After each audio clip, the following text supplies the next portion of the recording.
Bonjour, en ce lundi 3 décembre 2018,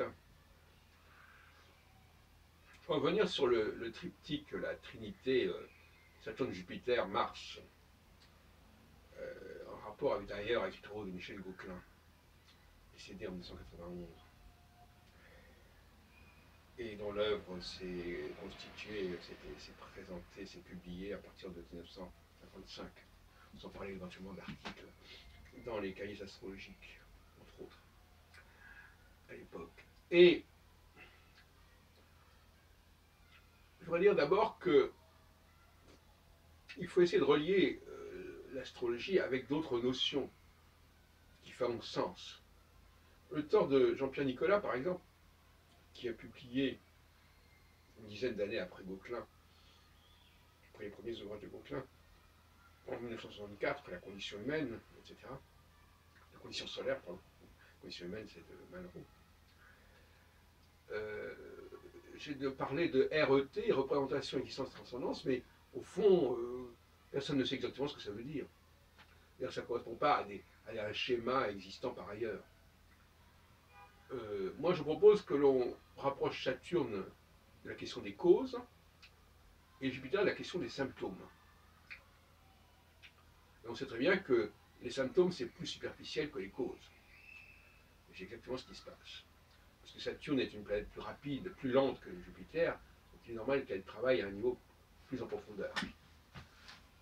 Et puis Mars, alors Mars, euh, c'est la planète des sportifs pour Gauquelin, et effectivement, c'est une planète dont les rythmes sont extrêmement rapides.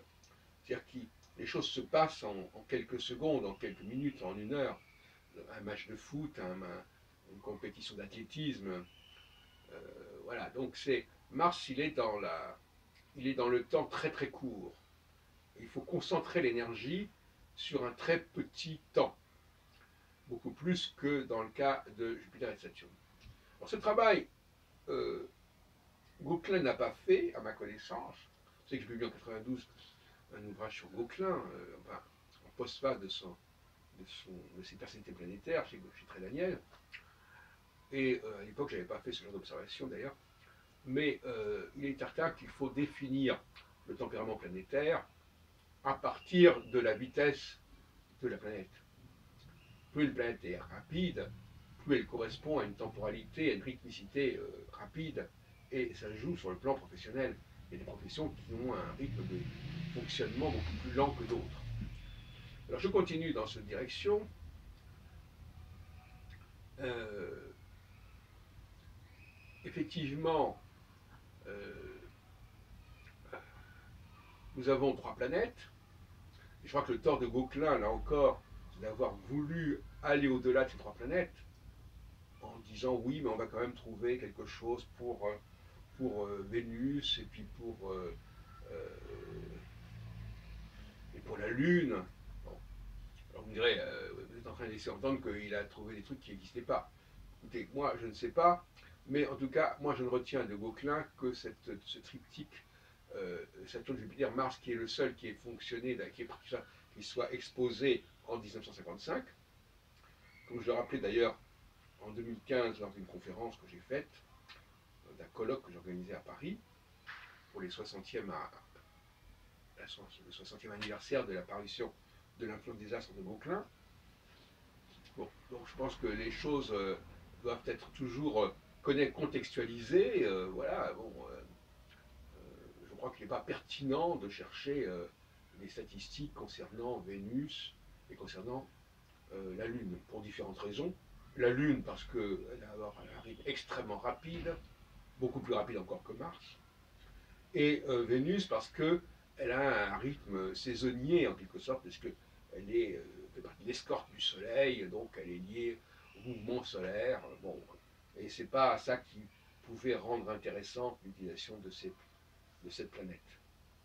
Donc, à mon avis, je ne retiens que ces trois planètes, Saturne, Mars, Jupiter, et je trouve qu'elles sont extrêmement utiles et qu'elles s'articulent sur la trifonctionnalité de Georges Dumézil et du système de Castres. Enfin, tout ce qui est ternaire paraît très important. Alors maintenant, quand on nous dit qu'il y a 5 planètes avec Gauquelin, c'est n'importe quoi.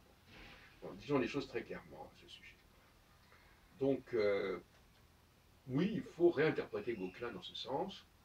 Et puis aussi, il faut y voir la preuve que l'astrologie existe, que ça fonctionne, en tout cas sur ces trois planètes. D'un autre côté,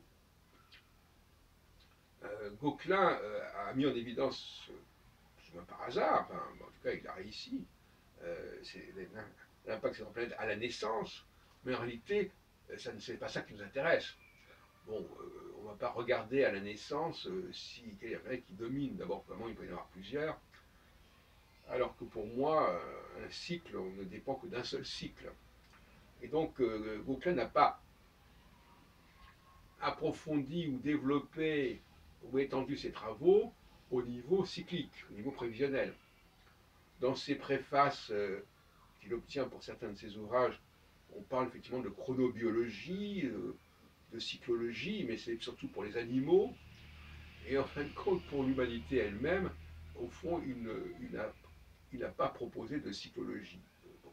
Si ce n'est qu'on peut jouer sur les mots en disant, mais oui, mais la naissance, le fait que telle planète soit là à la naissance, c'est déjà une forme de cyclologie. On peut pinailler là-dessus. Mais globalement, il n'a pas débouché sur la théorie prévisionnelle du cycle de Saturne, du cycle de Jupiter, et il n'a pas cherché ou n'est pas parvenu à se connecter avec toute la tradition cyclologique et prévisionnelle de l'astrologie. Voilà, donc son travail est insuffisant au niveau, et d'ailleurs étrangement d'ailleurs, il est incomplet en tout cas au niveau cyclologique.